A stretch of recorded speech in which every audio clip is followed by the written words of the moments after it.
بسم اللہ الرحمن الرحیم۔ آج کا سبق مسجد نبوی کے مخصوص 7 ستون۔ ستون حنانہ یہ محراب النبی صلی اللہ علیہ وسلم کے قریب ہے۔ حضور اقدس صلی اللہ علیہ وسلم اس ستون کے پاس کھڑے ہو کر خطبہ ارشاد فرمایا کرتے تھے۔ یہی وہ کھجور کا تنا ہے جو لکڑی کا ممبر بن جانے کے بعد آپ کے فراق میں بچوں کی طرح رویا تھا۔ ستون عائشہ، ایک مرتبہ حضور صلی اللہ علیہ وسلم نے فرمایا کہ میری مسجد میں ایک ایسی جگہ ہے، اگر لوگوں کو وہاں نماز پڑھنے کی فضیلت کا علم ہو جائے تو وہ قرآن اندازی کرنے لگے۔ اس جگہ کی نشاندہی حضرت عائشہ رضی اللہ عنہا نے فرمائی تھی۔ ستون عائشہ اسی مقام پر بنا ہوا ہے۔ ستون ابو لبابہ، ایک صحابی حضرت ابو لبابہ رضی اللہ عنہ سے ایک قصور سرزد ہو گیا تھا۔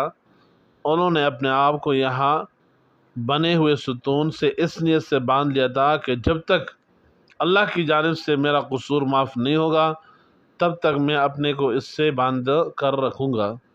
چنانچہ ایک موقع وہ آیا کہ نبی کریم صلی اللہ علیہ وسلم نے ابو لبابہ کو ان کی قصور کی معافی کی خوشخبری سنائی۔ اب اسی مقام پر ایک ستون بنا ہوا جسے ستون ابو لبابہ کہتے ہیں۔ ستون سریر، اس جگہ نبی کریم صلی اللہ علیہ وسلم اعتکاف فرماتے تھے۔ رات کو یہی آپ صلی اللہ علیہ وسلم کے لیے بستر بچا دیا جاتا تھا۔ ستون حرس، اس مقام پر حضرت علی رضی اللہ عنہ اکثر نماز پڑھا کرتے تھے۔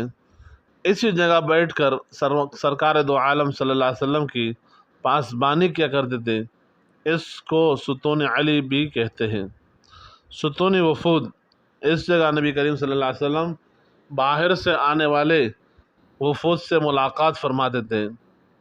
ستون تہجد، نبی کریم صلی اللہ علیہ وسلم اس جگہ تہجد کی نماز ادا فرمایا کرتے تھے۔ یہ تمام ستون مسجد کے اس حصے میں ہے جو حضور صلی اللہ علیہ وسلم کے زمانے میں تھی۔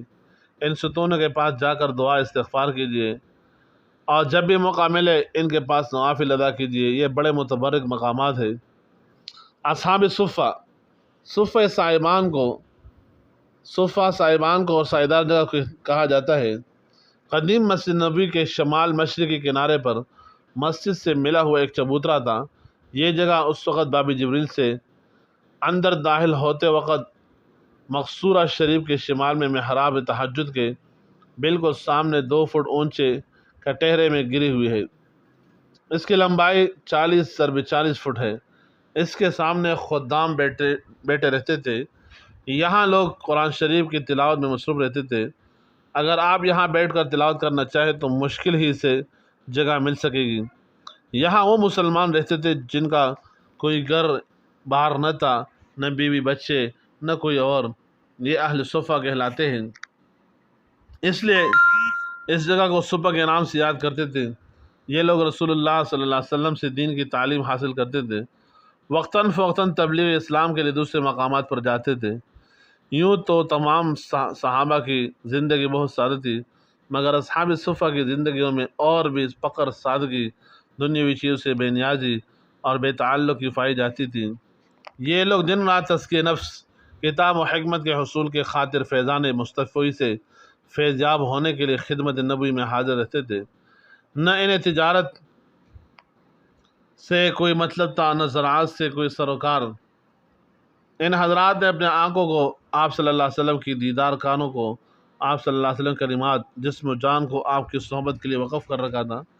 یہ لوگ دین کی دولت سے مالا مال تھے، مگر دنیاوی زندگی میں افلاس ناداری کا یہ عالم تھا کہ حضرت ابو ہریرہ رضی اللہ عنہ فرماتے ہیں کہ میں نے 70 اصحاب صفہ کو دیکھا جن کے پاس چادر تک نہیں تھی، صرف تہبند تھا یا فقط کمبل۔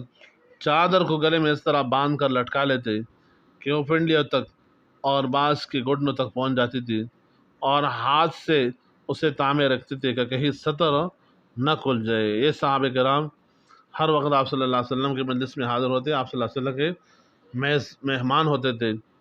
جو کاتفی تھے صحابہ کرام، ان کے پاس 2-4 صحابہ کو بیچ کر ان کے ساتھ کھانا کھاتے تھے اور آپ صلی اللہ علیہ وسلم کے فیض صحبت سے مستفید ہوتے۔ اللہ تعالیٰ ہم سب کو ان حضرات صحابہ کرام کی نقش قدم پر چلنے کی توفیق عطا فرمائیں، ان کی اتباع نصیب فرمائے اور آپ صلی اللہ علیہ وسلم کی سچی محبت نصیب فرمائے۔ اللہ